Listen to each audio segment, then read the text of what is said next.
aplicaciones, ¿verdad? Entonces tenemos que tener en cuenta la seguridad de los datos, qué estamos compartiendo. Yo les comentaba, por ejemplo, si es un asistente que me está pidiendo datos, poder ofuscar de alguna forma la información real de él para no tener ataques posteriores, cosas por el estilo, ¿verdad? Luego, pues características de un asistente de AI. Esto ya es cómo lo vamos a hacer, lo que la mayoría de aplicaciones tiene actualmente. Tenemos diferentes niveles en que podemos crear soluciones personalizadas.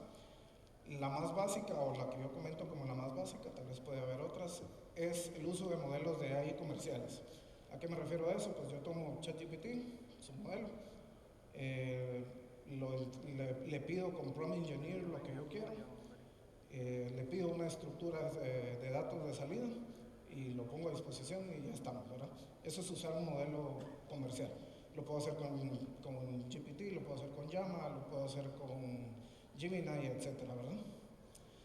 Luego tenemos un siguiente nivel, que es lo que les comentaba anteriormente, ¿verdad? Los modelos de AI aumentados con la recuperación y generación asistiva. ¿A qué se refiere esto? ¿Verdad? Yo le voy a dar, lo mencionaba anteriormente, mi data, y utilizando mi data, él va a poder venir y generar una respuesta personalizada. Luego estamos a un nivel más avanzado, que sería el fine tuning.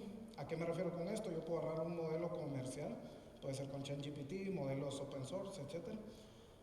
Y decirle, bueno, ahora yo quiero que contestes de esta forma, y le voy a dar una serie de ejemplos de entrenamiento, por así decirlo, en donde le puedo decir si la pregunta-respuesta, por ejemplo, y esas preguntas pueden llevar el tono, la forma de dirigirse, en qué persona, cosas por el estilo. Y el modelo pues se va a tunear a poder contestar de esta forma, ¿verdad?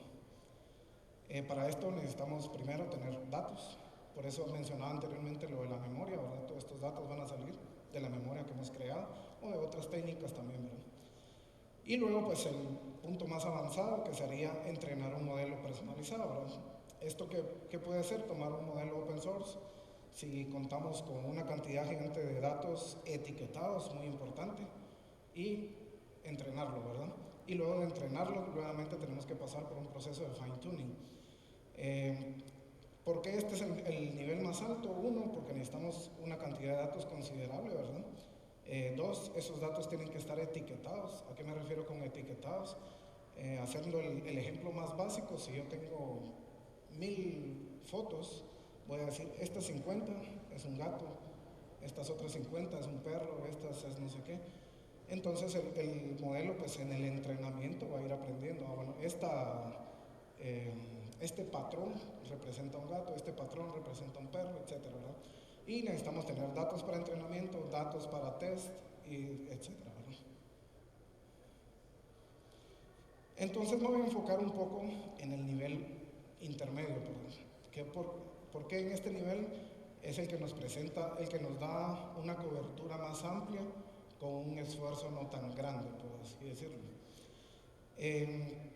¿Qué es los modelos ahí con recuperación y generación asistida? Esto lo que es prácticamente es optimizar la salida de un modelo lingüístico como GPT, que ellos ya son muy buenos en generar y entender texto, y aumentarlo con respuestas o información sobre mi contexto o sobre cualquier otro contexto, ¿verdad? Este contexto, ¿qué pueden ser? Pueden ser archivos, pueden ser datos estructurados, cosas por el estilo. El sistema de generación asistida cuenta con diferentes módulos. Lo principal es módulo para crear los datos. ¿Qué va a hacer esto? Nosotros necesitamos una forma de obtener datos. El sistema va a agarrar esos datos, va a aplicar una técnica que se llama generación de embeddings, va a crear chunks, y esos chunks generan un embedding. ¿Qué se refiere a esto?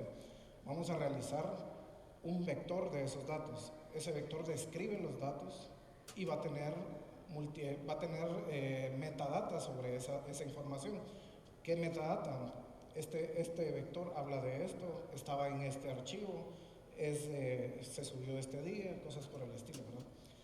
Suena complicado, pero existen soluciones que hacen esto y ya no, por eso es que el boom de estas tecnologías, ¿verdad? Esto también utiliza modelos de aprendizaje, modelos de procesamiento de lenguaje natural, cosas por el estilo, pero hay soluciones que prácticamente no nos hacen. Con estos datos, con estos embeddings que se hacen, o estos vectores, todo eso se guarda a una base de datos y entra a la fase de recuperación. ¿Qué es esta fase?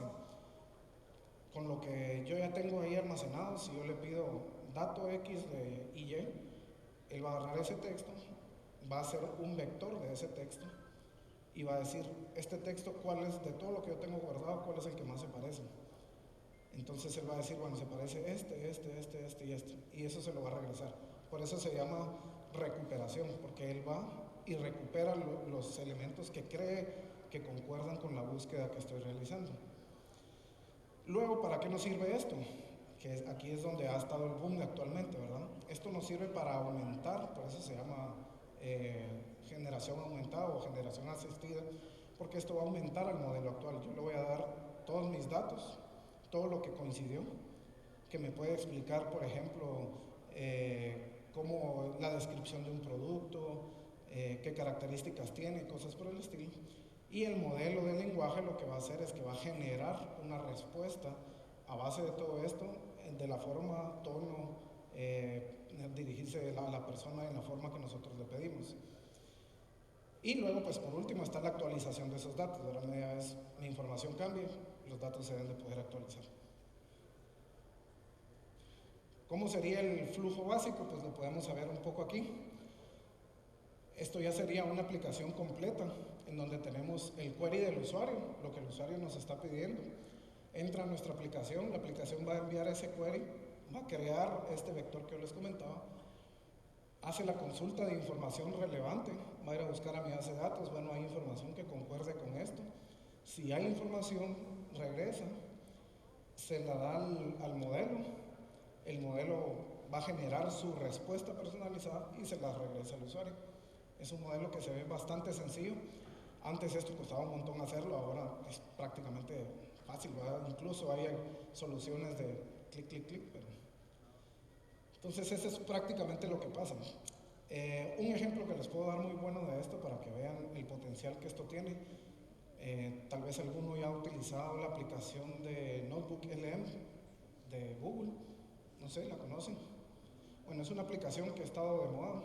Lo que tiene es que ustedes le pueden subir su presentación, el artículo que tienen que leer, etcétera, libros incluso. Y lo que va a hacer es que le va a empezar a generar resumen.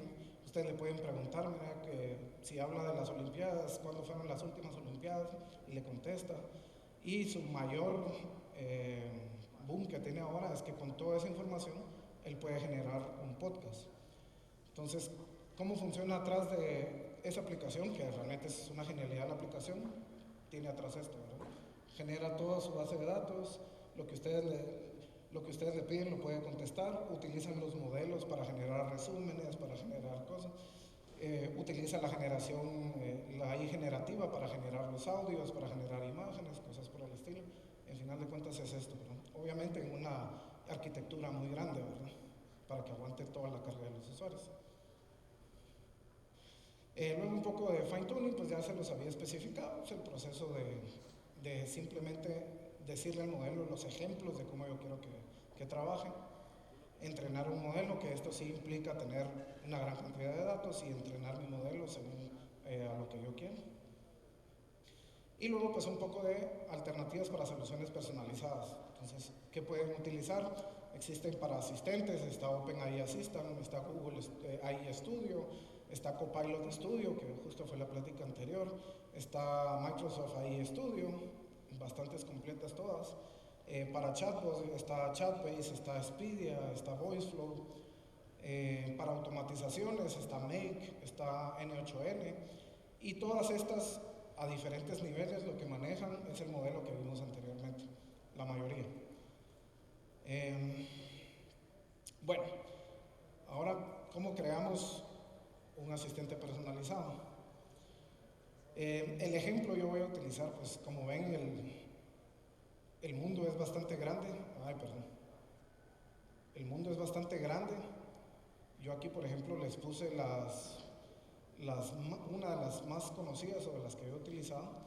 El esquema es bastante grande, pero por eso fue la plática anterior. Casi todas funcionan con lo que yo les expliqué. Y vamos a ver una. La solución que a mí me gusta y que yo creo que es una de las más versátiles es OpenAI Assistant. ¿Por qué? Porque nos provee todo el ecosistema que yo les platiqué, ya prácticamente está hecho.